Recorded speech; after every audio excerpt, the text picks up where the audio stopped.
We thought it was an accident. When we heard there was a second one, we definitely thought it was terrorism. On the ground, witnesses could not believe their eyes. 70 stories up with the building burning, reason gave way to desperation. New York's bravest never had a chance. We really never even got to that close to the building. An explosion blew and it knocked everybody over. Less than an hour later, the South Tower came crumbling down. It collapsed. The top floors collapsed down. I saw it blow and then ran like hell. Thank God. I'm 69, but I can still run. But it was far from over. Tower 2 collapsed into Tower 1. Within minutes after that, we were ordered out. When the dust settled, signs of life started to emerge. Chaos. It's just chaos out here. It really is. So the Twin Towers fall. It's amazing. It's crazy. I can't believe this shit is happening. I really can't. It's nightmares. Armageddon right here.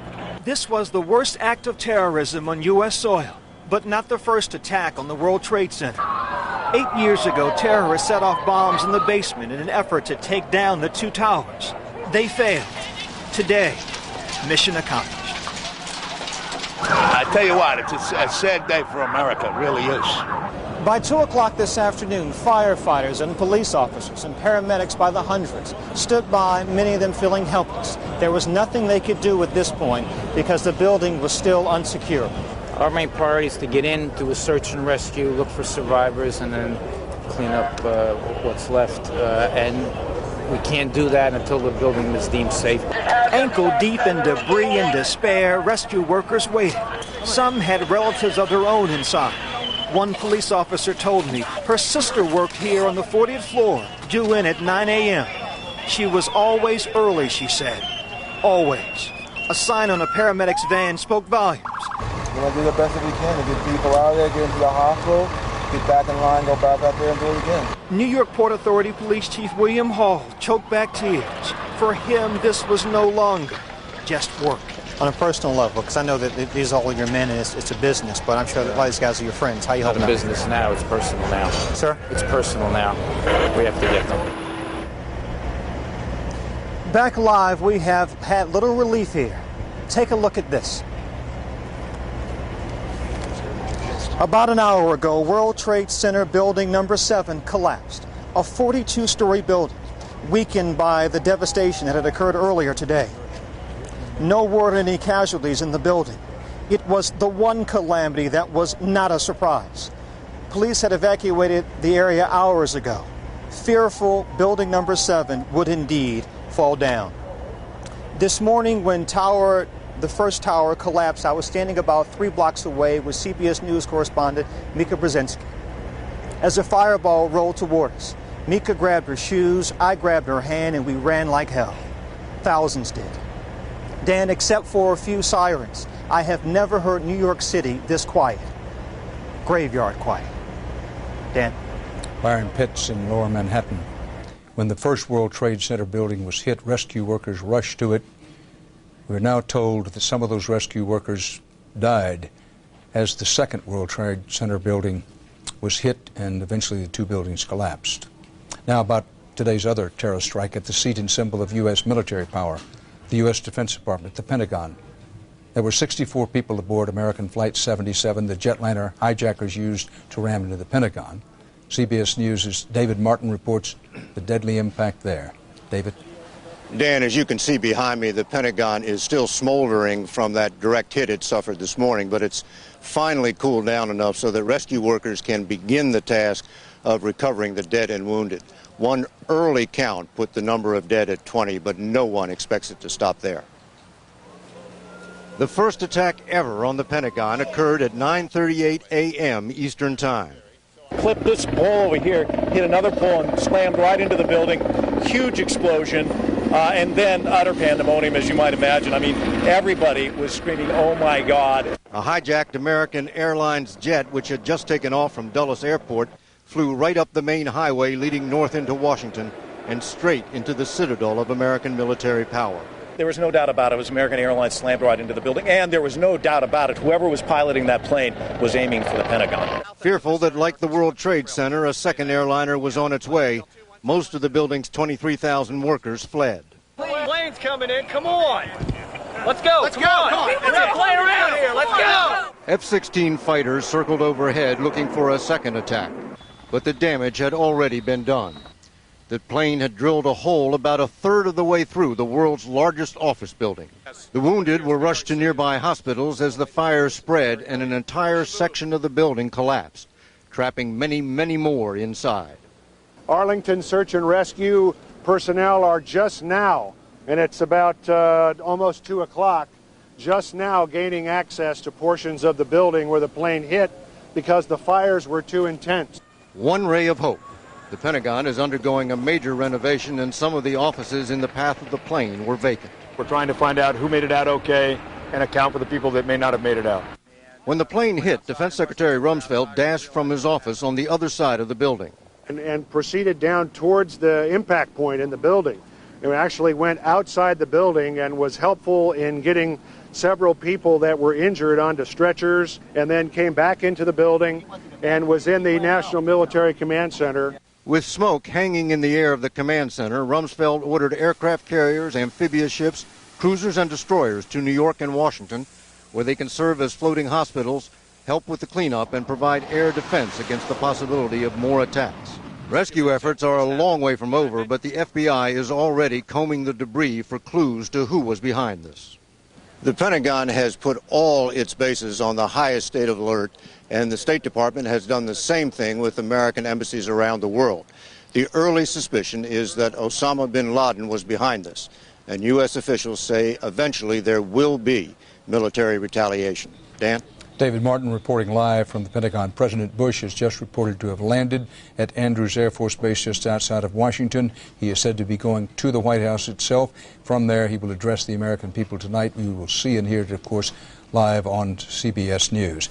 As regards the explosions in Kabul, Afghanistan, a senior Pentagon official now says, and I quote him, that is not a U.S. strike. Repeat, not a U.S. strike. This despite reports from the scene by at least one reporter on the scene who said that it was a missile strike. A senior Pentagon official says that it's simply not true. It wasn't a U.S. strike. Now, to punish those behind today's attacks, the United States and its people must first determine who they are. We are a country that believes in facts and the pursuit of facts. The facts are few about who's responsible for this. There has been much speculation, italicize, underscore the word speculation about that today, with Osama bin Laden, the renegade Saudi millionaire, frequently mentioned. No one knows who did this. CBS's Jim Stewart in Washington is following the investigation, checking his sources, and has this live report. Jim. Dan, apparently we have a little bit more now than just speculation. U.S. intelligence officials and law enforcement no longer have just a theory about today's unprecedented attack. They now have some evidence, and it all points to Osama bin Laden. Sources tell CBS News that hours after the attack, intelligence agents detected what one official is calling significant indicators that the suicide planes were hijacked by members of al-Qaeda, the terrorist group that reports to bin Laden. Sources describe the intelligence as communications intercepts, but would not provide any details. It's not definitive, said one official, but it is persuasive. Sensing that bin Laden would quickly become a suspect, Afghanistan's ruling Taliban party, which has been giving him safe refuge, called a press conference. We do not allow Osama bin Laden to operate from our land, the Taliban said, warning the U.S. not to take any, quote, speedy actions to retaliate. Meanwhile, law enforcement sources said there had been no credible claims for the joint attacks and that intelligence had picked up no specific threats aimed at targets inside the United States before the attacks took place. Within minutes of today's attacks, officials were pointing to the 1993 bombing of the World Trade Center by a group with ties to bin Laden, citing it as proof that bin Laden has never given up on his dream to destroy the symbol of America's economic power. And in recent months, analysts say bin Laden has only become more and more sophisticated in his attempts to strike at the United States. They point specifically to his simultaneous attack on 2 U.S. embassies in East Africa. They also went directly against a U.S. destroyer, which was heavily guarded, and they did put a hole in that ship, the USS Cole. So they have a track record of conducting attacks that one would think they might not be capable of. Late today, the U.S. intelligence community was rapidly sorting through a priority list of potential suspects within the U.S. for electronic eavesdropping, with sources saying the number may reach into the hundreds. There is also specific physical evidence that investigators are eager to examine. First are the transcripts of communications between the suicide aircraft and ground controllers, and second are cockpit tape recordings of conversations in the doomed aircraft themselves. The working theory is that the hijackers were pilots themselves and forcefully took over the controls to dive the jets straight into their targets. Dan? Jim Stewart, good work with getting that new information about increasing evidence, real hard evidence, nothing conclusive yet, that bin Laden is tied to this. But do U.S. intelligence officials know where bin Laden is? Still in Afghanistan, Pakistan, Baluchistan? Do they have any idea? As recently as the beginning of the week, they had reason to believe that he was hanging out in the two locations that he has most frequently been at in Afghanistan, and that's the cities of Jalalabad and Kandahar. Now, he travels frequently, Dan, and he does so by SUV and caravans with sometimes as many as 100 guards. It's a safe bet that he is on the move again tonight. United States Secretary of Defense, thank you, Jim Stewart. U.S. Secretary of Defense Donald Rumsfeld has begun a briefing at the Pentagon. We pick it up in progress live.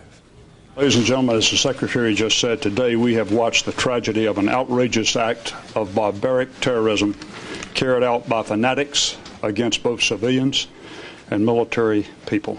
Acts that have killed and maimed many innocent and decent citizens of our country. I extend my condolences to the entire Department of Defense families, military and civilian, and to the families of all those throughout our nation who lost loved ones. I think this is indeed a reminder of the tragedy and the tragic dangers that we face day in and day out, both here at home as well as abroad. I would tell you up front, I have no intentions of discussing today what comes next, but make no mistake about it, your armed forces are ready.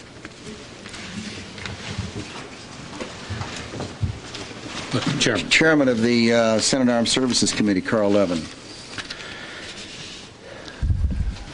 Our intense focus on recovery and helping the injured and the families of those who were killed is matched only by our determination to prevent more attacks and matched only by our unity to track down, root out, and relentlessly pursue terrorists, states that support them, and harbor them. They are the common enemy of the civilized world. Our institutions are strong, and our unity is palpable. Senator John Warner. Thank you. As a past chairman preceding Carl Levin, I can assure you that the Congress stands behind our president, and the president speaks with one voice for this entire nation. This is indeed the most tragic hour in America's history, and yet I think it can be its finest hour, as our president and those with him, most notably our Secretary of Defense, our chairman, and the men and women of the armed forces all over this world stand ready not only to defend this nation and our allies against further attack, but to take such actions as are directed in the future in retaliation for this terrorist act, a series of terrorist acts unprecedented in world history. We call upon the entire world to step up and help, because terrorism is a common enemy to all, and we're in this together. The United States has borne the brunt, but who can be next? Step forward and let us hold accountable and punish those that have perpetrated this attack. Again, I commend the Secretary, the Chairman, and how proud we are. We spoke with our President here moments ago.